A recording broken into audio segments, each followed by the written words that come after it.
In this tutorial, I'll show you how to print packing slips on Etsy using a simple and practical method. First, understand this. Packing slips add a professional touch to your orders and help customers see order details clearly. They can also include a thank you message to improve your branding. Now, if you want to print packing slips on Etsy, here's what to do.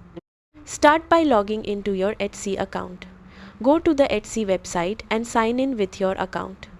Next, open your Shop Manager. Click on Shop Manager from the top menu to access your store dashboard. After that, go to Orders and Shipping.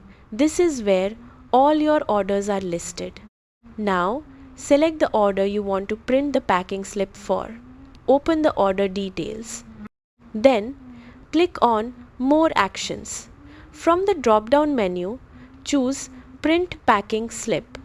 Once the file opens, download the PDF and print it using your printer.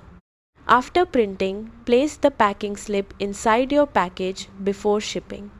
You can also customize your packing slip with a message or thank you note to create a better customer experience.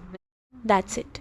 Printing packing slips on Etsy helps you stay organized, look professional, and improve customer satisfaction.